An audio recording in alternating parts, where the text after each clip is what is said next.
Today we're discussing the Sun in his exalted sign of Aries and how this energy is going to manifest in each of the signs of the zodiac.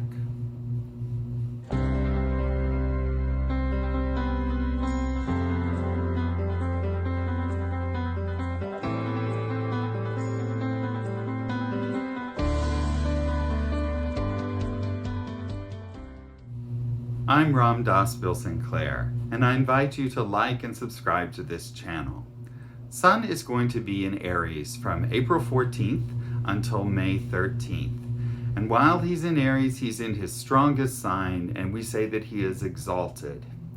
During this time, he will be supporting our health, our energy, our vitality. He'll be giving us self-confidence and courage. He'll also be providing a lot of support to government and leadership around the world.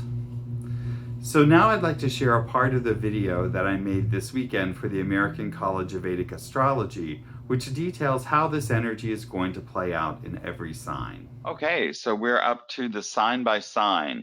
So again, these are some ideas, and I always like to hear from people like what they think or what happens to them, you know, how they experience these. So if your moon or lagna are in Aries, which is the natural zodiac, the sun will be in the lagna and will bring strength and healing to all areas of your chart. Plan to start a special project on Akshaya Tritiya, the 25th of April. Keeping busy will activate the positive Saturn yoga in your 10th house. Saturn likes hard work, so give yourself hard work and you'll actually feel better than on days where you just kind of lay around. Taurus, sun will be placed in the 12th house. So getting good quality sleep will be key to activating your best qualities of leadership and service to others. Gemini, sun is placed in the 11th house of gains. So reflect on your goals from last month and see if they're coming to fruition. With steady effort, you may resolve some long-standing obstacles. In Cancer, sun is in your 10th house and may breathe new vitality into your career and work goals. So this could be good news. So, you know, especially with the unstable state of many people with their jobs right now. With concentration, Saturn's yoga in the 7th will give deeper insights into career and relationships. So take that moment to reflect on this and see, you know, see if really you're doing what you want to do, if you're spending your energy in the appropriate ways, both in work and at home. Leo, sun is in your 9th house and will deliver positive results from past actions. When we receive unexpected positive rewards, we must ensure that we use them to support healthy goals for ourselves and others. So the 9th house is what we call positive karma from our past actions.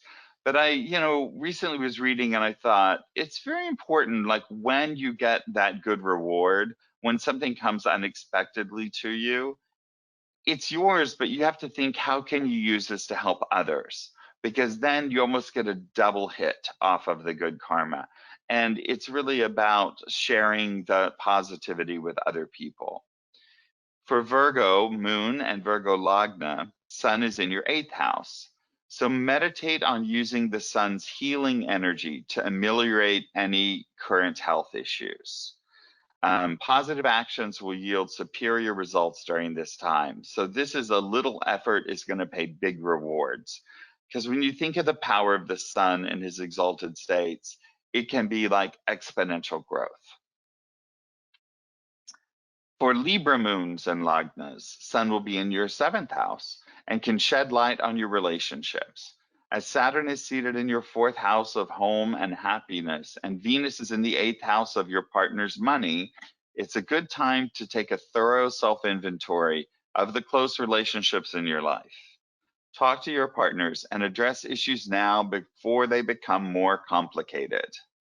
So Librans probably do this pretty much out of habit, but it's a good idea to just, you know, zoom in on those, especially with everything that's going on, and especially if you're living in close quarters with these people now for months. Scorpio, sun will be in the 6th house and can bring victory in legal and personal disputes. Use the positive Venus yoga in your seventh house of partners to be a magnanimous winner and see if your former enemy does not become a supporter. This way, you avoid further negative karma. So this is just a reminder that when good things come to us, we should take them gracefully. When bad things come to us, we should accept them with the same grace, that equal-mindedness that we all strive for. And if once something resolves, really let it resolve. Don't hold grudges, and reach out to help the other person as well. If your moon in Lagna is in Sagittarius, the sun will be in the fortunate fifth house. So this is a time to focus on creativity and sharing your gifts. This is one of the great things I've seen is how many people are doing such interesting things on YouTube.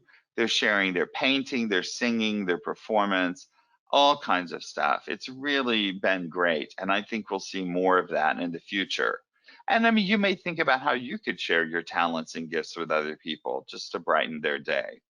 So check in with your children and parents.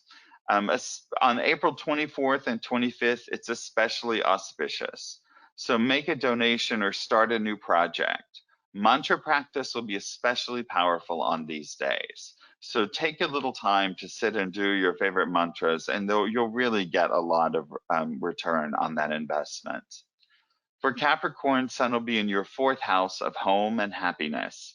So call your mother, improve or upgrade your property, clean out the home clutter, and start something that improves your mind, because it's also about higher learning and education.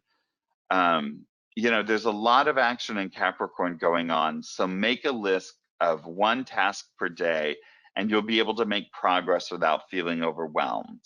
My moon is in Capricorn, and I don't know how other Capricorns are feeling right now, but it just seems like so much is going on.